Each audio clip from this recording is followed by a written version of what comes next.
All right! Alors, je suis avec nul autre que Nancy, la thérapeute en gestion du stress.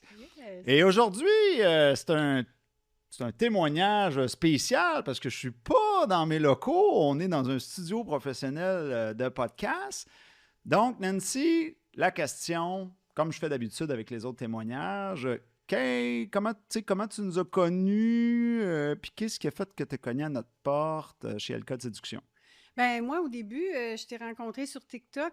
Tu marchais dans la rue, les gens te posaient des questions, puis je trouvais que ça faisait tellement du sens avec ce que tu disais. Puis moi, j'ai bien gros un intérêt pour les relations hommes-femmes, tout ça. Puis là, après ça, à un moment donné, il est arrivé ton spectacle en septembre. Fait que là, j'ai fait comme, ben, je vais aller le voir. Je vais aller voir de quoi ça a l'air. Puis écoute, ça a été vraiment extraordinaire, ce spectacle-là. Puis je dirais aux gens d'aller voir ce spectacle-là. Ça amène tellement d'informations sur plein de mythes qu'on pense là, dans la séduction qui peuvent être tellement faux. OK, mais là, ça m'amène à une question, ce que tu dis. Qu'est-ce qui fait que tu as ressenti le besoin de venir voir en personne alors qu'il y avait en masse de matériel sur mon site web, tu sais, pour démontrer que tout était légitime? Bien, je me disais sûrement que tu vas donner des choses différentes aussi.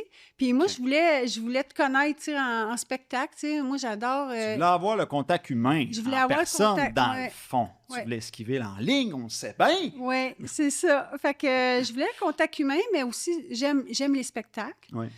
Puis je trouve d'ailleurs que tu fais vraiment un bon one-man show. Tu es très généreux aussi quand tu fais ton spectacle. Puis en plus, ça donnait plein d'informations sur les relations hommes-femmes. Moi, j'ai beaucoup cet intérêt-là. Mhm. Puis la séduction, je trouve que c'est un beau département à connaître. Ben, moi, en tout cas, ça m'intéressait. Parfait. Puis est-ce que tu es à l'aise de nous partager ton âge?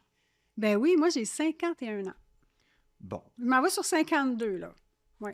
Parfait, parfait. Donc, qu'est-ce que tu dirais aux gens qui disent Ah, moi, je suis trop vieux pour ça, je suis trop vieille pour ça.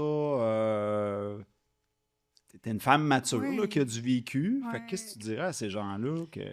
Ben moi, je dirais que c'est pas parce qu'on est plus vieux que, tu sais, malgré beaucoup d'expérience, il y a bien des choses qui nous manquent.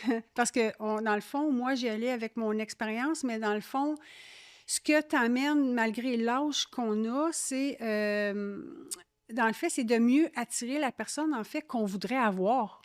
Puis moi, j'ai le goût à... Pour moi, l'idée, c'est de vieillir, mais de vieillir avec quelqu'un que je suis bien, avec quelqu'un que j'aime. 51 ans, c'est pas 60, 70 ans, 80, là. J'ai Mhm. encore du temps à vivre avec le chum que je veux. Mhm. Donc, je me dis, pourquoi pas aller chercher plus d'informations pour que je puisse mieux rencontrer? OK, ben Ouais. oui. Puis là, on rentre dans le vif du sujet. Ouais, Le fameux YouTube. ouais. Parce que j'ai beaucoup de gens qui me disent Ah, puis je l'entends un peu plus des femmes, même s'il y a certains hommes aussi qui me le disent. Mhm. Ah, ben moi, ça fait longtemps, là, je regarde beaucoup de choses sur YouTube, fait que qu'est-ce que je peux bien apprendre? Écoute, moi, j'ai quand même un grand cheminement personnel. J'écoute beaucoup de YouTube sur tout ce qui est relations hommes-femmes, la séduction. J'en ai plein de livres. L'avantage avec toi, c'est que c'est un niveau plus, c'est un plus haut niveau. On peut discuter de nos problèmes. Tu sais, pourquoi j'ai telle difficulté? Ça, je comprends pas. Ça m'arrive ça. Donc, tu sais, tu nous amènes des réponses qu'on ne peut pas avoir quand c'est du virtuel ou quand c'est un livre. L'auteur du livre, il ne va pas nous répondre à nos détails qui fait Ouais. qu'on peut avoir une difficulté dans une certaine situation de rencontre, là. Ben là, il y a des gens qui vont dire Oui, mais moi, je pose pas de questions. Qu'est-ce que tu leur réponds à ces gens-là? Ben, qui écoutent les gens, tu sais, comme le mercredi soir, là, quand on fait nos rencontres, même Mm. si toi, tu ne poses pas des questions, Ouais. les autres personnes, ils en posent. Mm. Ben, t'apprends justement de ces personnes-là. Puis à un moment donné, ben, peut-être que tu n'en poseras pas au début, mais peut-être que tu